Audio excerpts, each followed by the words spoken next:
And welcome back to the channel. On this video, I want to talk about e-bike throttles and on-road, off-road switches such as this one right here. No, that's not it. This one here. This one here is the on and off throttle to turn it on and off. So, but we're going to talk about that too. Switches in general and on off-road modes for riding your bike. So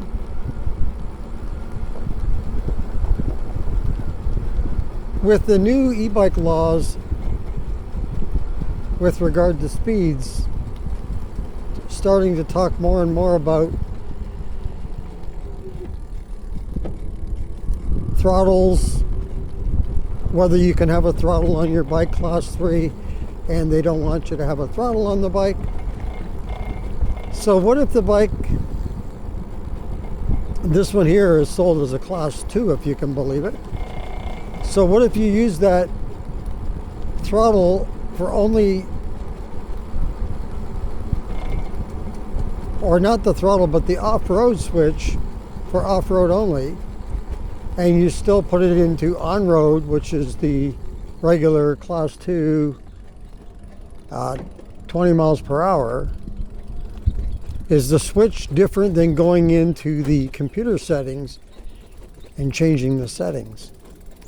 Because you're not changing any settings. The button's already there when you purchased the bike. You didn't go in and alter anything. When you bought the bike, you knew that the bike, I did, because they told me that it would have a switch for on-road and off-road. So that switch should work for whatever my desire to ride, if I'm riding off-road. Okay, and if I switch to off-road and I'm on-road, then that should be my responsibility, right? So otherwise, what is the purpose of having that button there? I mean, the whole purpose of the button is to divide your bike for where you're riding it, right? And whether you ride it that way or not is up to you. And so then you are flirting with the law, right? If you're assuming that the law is not allowing class 3. But in this case, this is a class 2 bike, so I guess we can debate that if you want, but really, to me, the whole throttle on a class 3 bike and throttle off a class 3 bike is silly. I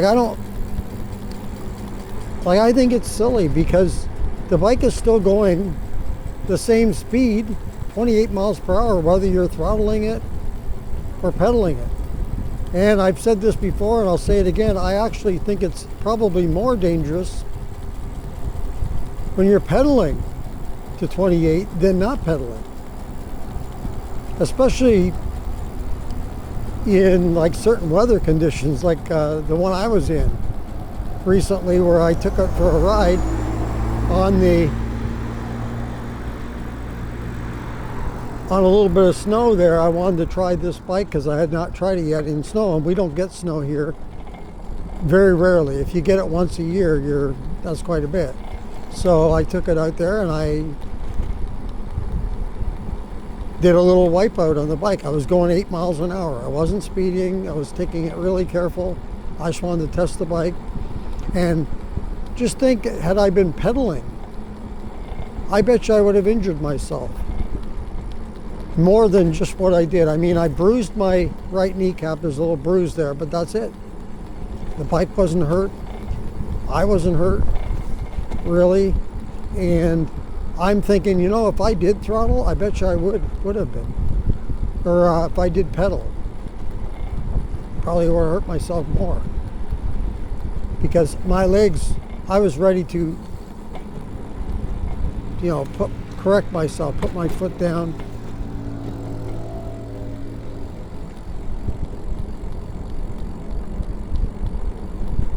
But the whole, like I say, this whole throttle versus no throttle, and it's amazing to me how many people are like, they're either ones that's divided. They're either on one side or the other. You know, you get the ones that are advocating for no throttle. They think, they agree that the bike should not even be going more than 20 miles an hour. That's fine. But you know what I say to those? If you just want to do that, and a lot of times I gotta tell you that I'm in that boat. I ride 20 miles an hour. Like this ride today, you're gonna see, I'm probably in the 20 miles per hour, if that. So it's not like I even ride myself 28 miles per hour all the time. It would depend on where I'm at. Because sometimes the road isn't even that speed, and you should abide by the speed limit of the road, right? So if the road's only 20 or 25, like in these community streets here, then yeah, you're not even going to get to the 28. But you know what? I think it should be, whether if the bike's propelling to 28, it shouldn't matter whether you're pedaling to get it there or it's throttling. And if you only want to go 20 miles per hour, that's fine. You ride your bike 20 miles per hour. And I'll ride mine fluctuating. Like sometimes it'll be 20, sometimes it might be 28, depending on where I'm riding. If I'm out on an area where I can go faster, yeah, I'm gonna go faster. But like I say, around here, you're gonna see a speed limit right now, actually, in just a second, right there, straight ahead of me, 25. So I can't even ride to 28.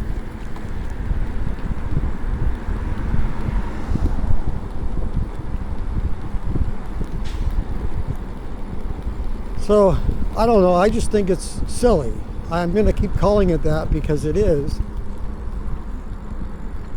How the bike gets to the speed limit shouldn't matter. It's just a matter of being at that speed limit. If you want it to go, if you're gonna have the cup half full or glass, 28 miles per hour, and you can only do it this way, then either make it one way or the other, or not at all, because I prefer a throttle on my bike. And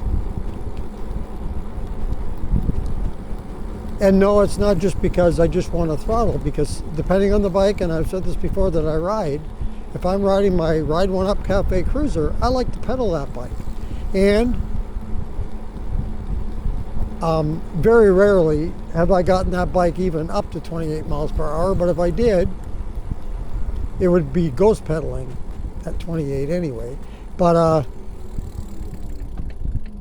I like to have the throttle on there for the fact that when I'm at a stop, it's easier for me to get the bike going with the throttle and then start pedaling than to try to pedal from a complete stop.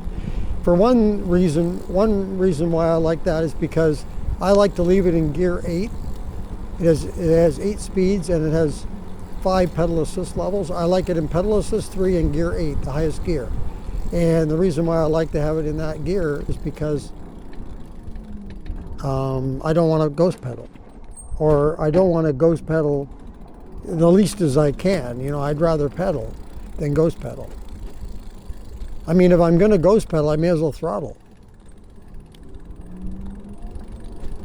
because that's what it is doing. You're just kind of pedaling, moving your feet enough to make the, with the cadence sensor, enough to make the bike move.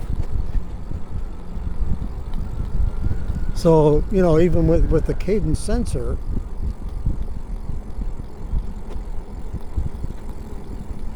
you just have to move your legs and it's going to make the, it's going to propel the bike. So what about that? But yeah, I think it's unfair to do that myself. If the bike's going to go a speed limit 28, who cares how it's getting to 28? You ride it the way you want, and I'll ride it the way I want, and that's the way it should be, and make it the speed limit.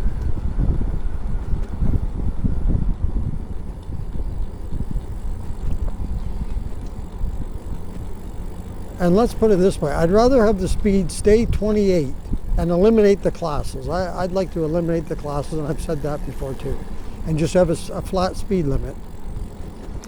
And I like the speed limit too rather than limiting the motor size and all that, because sometimes you need more power to get up hills and carry your cargo, and if you're riding with a passenger.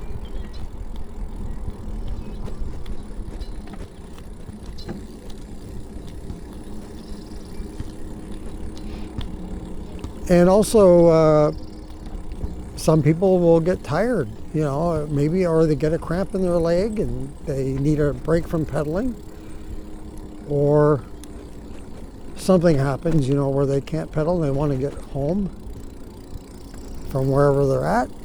And yeah, I think you should have the option to do either one.